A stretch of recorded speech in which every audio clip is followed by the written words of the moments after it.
à tous, c'est Aurélien. De nouveau, nous allons parler énéagramme. Nous allons présenter la personnalité 7, qu'on appelle parfois l'épicurien, à travers ses ailes. Donc les ailes, c'est simplement les personnalités qui entourent la personnalité dont on parle.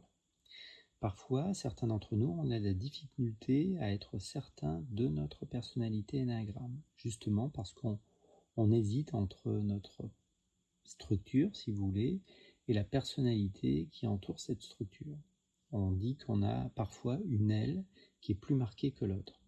Alors, une des manières, effectivement, de venir valider, je le disais, cette personnalité, c'est de présenter les ailes, de regarder la personnalité en sandwich, à quelque part. Alors, bien sûr, l'énéagramme est un système non enfermant, dans le sens où quand on commence à bien comprendre le fonctionnement de ce système, on se rend compte qu'il est dynamique, ouvert.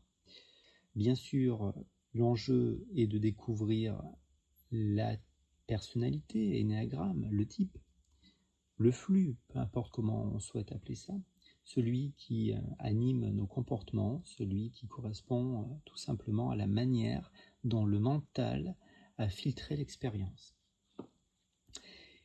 Et ensuite, effectivement, c'est une invitation à décortiquer la souffrance qui est associée à cette personnalité.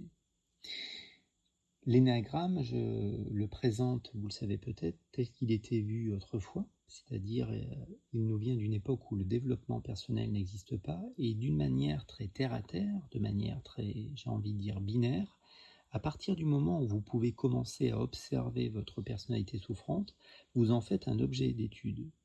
À partir du moment où vous pouvez voir quelque chose, c'est que ce n'est pas vous. C'est-à-dire que vous êtes naturellement, nous sommes une conscience qui observe la personnalité souffrante.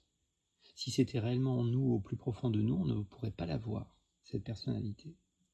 Donc ça devient un objet d'étude, cette personnalité, une investigation, une invitation à l'investigation profonde, à libérer de l'émotionnel, des croyances limitantes, et puis de regarder à travers un certain nombre de filtres, finalement, cette personnalité souffrante et, eh bien, souhaitons-le, la faire voler en éclats. Qu'est-ce qu'il reste après ? Eh bien, il reste effectivement une activité dans le monde qui est plus simple, plus libre, et après, libre à chacun de voir si on peut voir ça comme du développement personnel ou pas.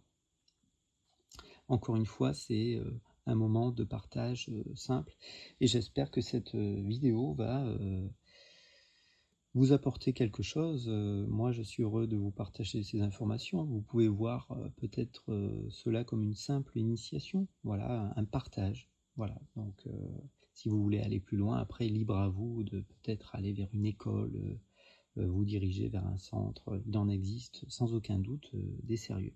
Moi, je vous propose que j'ai vu à travers mon activité, au cabinet, à travers les consultations. Voilà.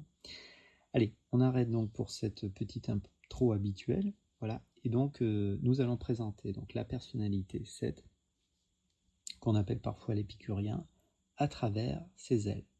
Donc, les ailes, eh bien, tout simplement, de la personnalité 7, c'est le 6 et le 8. Le 7, effectivement, a une tendance à vouloir se priver de rien. Il veut garder les sources de plaisir ouvertes. Inconsciemment, il a peur de l'enfermement. Et il a envie de pouvoir bénéficier justement de ses plaisirs. C'est une manière pour lui de tenir ses souffrances en respect. La problématique, c'est que ce mental est tout le temps tourné vers plus tard, vers le futur. Il est jamais réellement présent. Le 7 est toujours à qu'est-ce qui m'attend après, plus tard. Et c'est là où son aile en 8 le stabilise. C'est vrai que le 7 est parfois un peu charismatique, en tout cas ce qui le maintient un petit peu dans le réel, ce qui fait aussi peut-être que les gens sont heureux de l'écouter, c'est parce que c'est vrai que le 7 est joyeux et il se définit comme ça aussi, il se veut, c'est sa fierté, facile à vivre et joyeux, surtout joyeux d'ailleurs. Et donc, effectivement, son aile en 8, alors le 8 c'est celui qui exprime de la force, il est relié directement au centre instinctif, c'est-à-dire au corps. Et c'est vrai que le mental, eh bien, effectivement, nous amène toujours à être ailleurs que dans notre corps. Et peut-être que son aile en 8 permet au 7, pour mal le dire, de ne pas disjoncter.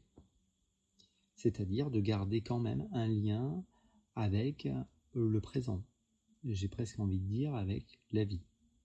Donc c'est ce qui lui confère une certaine parfois notoriété.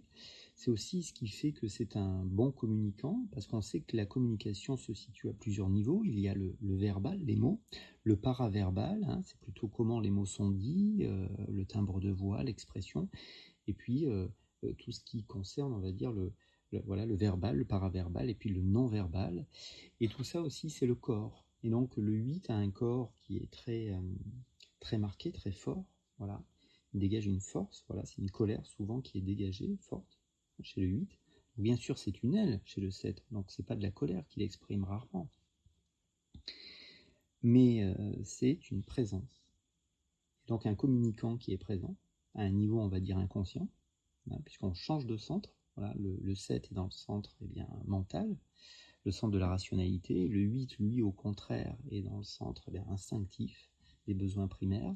Et c'est un équilibre joyeux, en tout cas qui est heureux pour lui et les autres, parce que ça amène le 7 à être quelqu'un qu'on a envie d'écouter, auquel on a envie de répondre positivement, on va dire, à ses blagues, à ses traits d'humour, et puis c'est agréable de communiquer d'une manière avec lui.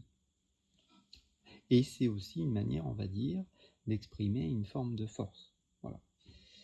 Une force qui ne se laisse pas dominer. Parce que le 7, à un moment donné, a d'une manière ou d'une autre dépassé l'autorité parentale. Donc, le 8, en aucun cas, veut être dominé.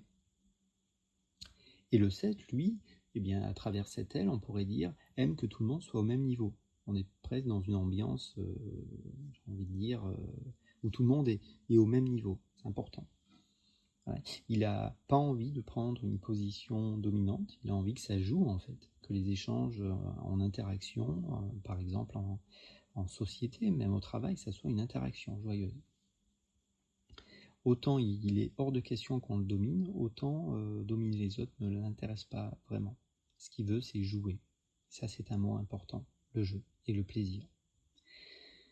De son autre côté, son aile en 6, pardon, le 6 c'est le loyaliste, eh bien le loyaliste, c'est une personne qui fait son devoir, c'est une personne qui ne fait pas forcément facilement confiance, mais quand cette confiance est établie, il est en lien fort, loyal avec un groupe ou une personne. Et avec son aile en 6, eh bien le 7 va pouvoir se lier à un certain nombre de personnes, ou par exemple à une famille, et rester fidèle à cette famille. Parce que quand ce qui est le plus important, c'est finalement de pouvoir, on va le dire comme ça, papillonner tous les plaisirs du monde, ou garder ouverts tous les plaisirs, qu'ils soient physiques ou mentaux, alors je serai très facilement dans une forme de trahison. Mais son aile en 6, la vie est bien faite, là encore, son aile en 6 lui permet justement d'être fidèle à, on va dire, à un groupe, à une personne, à une famille, quelque chose qui est bon pour lui. Avec son aile en 6 aussi, il va pouvoir s'intéresser parfois à l'histoire, à des choses plus peut-être anciennes, ancestrales. En tout cas, c'est un joli équilibre. Et heureusement que le 7 a des ailes. Alors bien sûr, l'énéagramme, c'est aussi une figure cosmologique, c'est-à-dire elle porte en elle presque l'infini, et il y a une justesse folle. Hein. Derrière cette figure, il y a des vérités mathématiques importantes, il y a tout ce que vous souhaitez. C'est vrai que le 7 qui, à premier abord, pourrait facilement être déconnecté de la vie et déconnecté à quelque part humainement des autres, parce que forcément mentalement il veut aller vers toujours plus de plaisir. Avec ses ailes, à travers ses ailes, eh bien il se stabilise et il prend une juste place dans sa vie. Alors bien sûr, quand il se désintègre, il prend les défauts de la structure 1, hein, du perfectionniste, de celui qui veut réformer un peu les choses. Il a, c'est vrai, parfois envie que tout soit en place pour qu'il prenne du plaisir. Il a des exigences à ce niveau-là, parfois aussi en famille. C'est parfois délicat avec ses enfants. C'est un enjeu pour lui de les élever sans être trop strict. Il s'intègre en 5, c'est-à-dire qu'à un moment donné, il va canaliser ce mental qui part un petit peu dans tous les sens et pour aller vers des connaissances plus profondes. des choses, il va canaliser cette énergie mentale pour aller vers des compréhensions, il va se tourner vers des connaissances qui le nourrissent plus en profondeur, on va dire ça. Et tout cela est possible aussi grâce à ses ailes. C'est intéressant de se demander d'ailleurs si quand il s'intègre, les connaissances vers lesquelles il se penche ne sont pas en lien direct avec son aile en 6. Parce que son aile en 6 l'emmène souvent. On dit parfois que le 6 c'est aussi le traditionnaliste, c'est-à-dire il aime se référer à des règles, et les règles appartiennent au passé. Et le 7 qui a une tendance à être tourné systématiquement vers le futur, à travers ses ailes se stabilise. Pourquoi ? Le 6, effectivement, on le disait, est plutôt relié quand même, on va dire, à quelque chose de traditionnel, donc qui appartient au passé. Et le 8, lui, est dans le centre instinctif, donc il a envie de maintenir les choses, de les faire perdurer dans le temps. Et on peut se demander, là encore, on peut mettre en avant que peut-être ces ailes viennent stabiliser ce mental qui est tourné systématiquement vers le futur. Voilà. Alors regardez si cette petite causerie à travers les ailes vous parle ou pas. C'est un moment de partage simple. Vous pouvez poser un petit pouce bleu, vous abonner si vous le souhaitez. Peut-être à bientôt. Au revoir.